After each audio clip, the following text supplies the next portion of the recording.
আপনি যদি mobile phone দিয়ে গ্রাফিক্স ডিজাইন করতে চান, কীভাবে মোবাইল ফোন দিয়ে গ্রাফিক্স ডিজাইন করবেন যদি না জেনে থাকেন, অবশ্যই এই ভিডিও শেষ পর্যন্ত দেখতে থাকুন।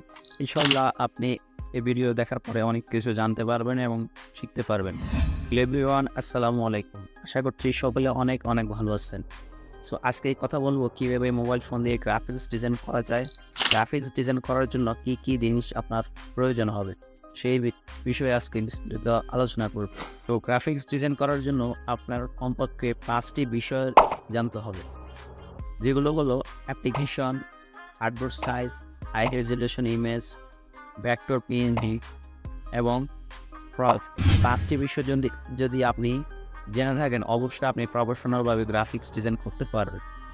সো ফার্স্ট অফ অল আমরা কথা বলবো অ্যাপ্লিকেশন নিয়ে। মোবাইল দিয়ে গ্রাফিক্স ডিজাইন করার জন্য অনেকগুলো অ্যাপ্লিকেশন তৈরি করা হয়েছে, যেমন ক্যানভা, পিক্সেল, ফটোপেয়ার, পিক্সেল ল্যাব। আমি আপনাকে সাজেস্ট করবো পিক্সেল ল্যাব দিয়ে ডিজাইনগুলো করার জন্য। পিক্সেল ল্যাবের মাধ্যমে আপনি অনেক সহজভাবে প্রফেশনালভাবে গ্রাফিক্স ডিজাইনগুলো করতে পারবেন, যেমন poster design, banner design, logo design, T shirt ডিজাইনের মতো ডিজাইনগুলো আপনি এই অ্যাপ্লিকেশন দ্বারা তৈরি করতে পারবেন। যে স্টেপটি রয়েছে সেটি হচ্ছে আর্টবোর্ড সাইজ। আর্টবোর্ড সাইজ আপনার ডিজাইনের মধ্যে অনেক গুরুত্বপূর্ণ ভূমিকা পালন করে।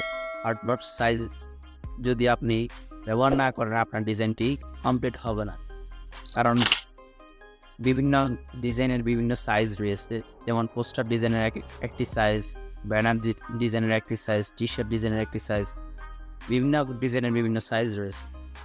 তো আপনি এই সাইজগুলো গুগল থেকে কালেক্ট করে নিতে পারেন, বা যারা অভিজ্ঞ তাদের কাছ থেকে আপনি জিজ্ঞাসা করে এই সাইজগুলো নিতে পারি।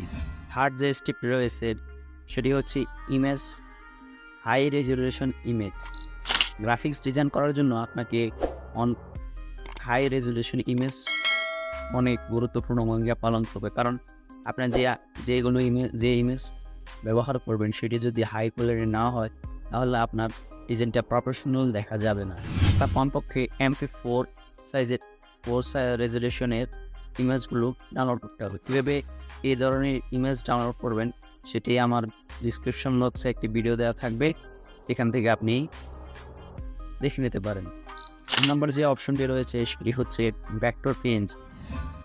গ্রাফিক্স ডিজাইন যে কোনো ডিজাইন করেন না কেন, আপনার ভেক্টর এবং পিএনজি অত্যন্ত গুরুত্বপূর্ণ, কারণ ভেক্টর এবং পিএনজি ছাড়া আপনি গ্রাফিক্স ডিজাইন করলেও যে ডিজাইনটি করবেন ডিজাইনটা সম্পন্ন করতে পারবেন না। ভেক্টর এবং পিএনজি আপনার ডিজাইনের মধ্যে অনেক গুরুত্বপূর্ণ একটি ভূমিকা পালন করে। কীভাবে ভেক্টর এবং পিএনজি তৈরি করবেন সেটি আমার যে ভিডিওটি ডিসক্রিপশন আছে সেখান থেকে দেখে নিতে পারবেন। 5 নম্বর হচ্ছে ফন্ট। ফন্ট কি? ফন্ট হচ্ছে আপনার যে লেখাগুলো রয়েছে সেখানে আপনি বিভিন্ন স্টাইলে লেখাগুলো অ্যাড করতে পারবেন, যেমন আপনি যে কোনো ডিজাইনের মধ্যে লেখা লেখেন না কেন, আপনি ফন্ট দিয়ে সেই ডিজাইনটাকে আরও প্রফেশনাল তৈরি করতে পারবেন।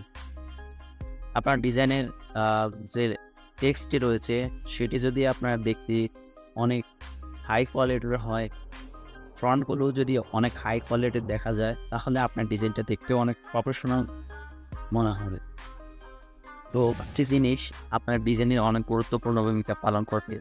যদি প্রফেশনালভাবে ডিজাইনটি করতে চান, তাহলে এই 5টি বিষয় আপনার জানতে হবে।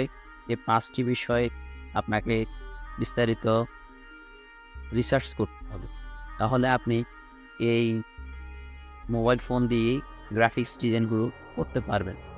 ফন্ট কীভাবে অ্যাড করবেন, কীভাবে ডাউনলোড করবেন, ফন্টগুলো বাংলা এবং ইংলিশ ফন্ট কীভাবে ডাউনলোড করে অ্যাড করবেন, সেগুলো আমি পরবর্তী একটা ভিডিওর মধ্যে দেখিয়ে দেব।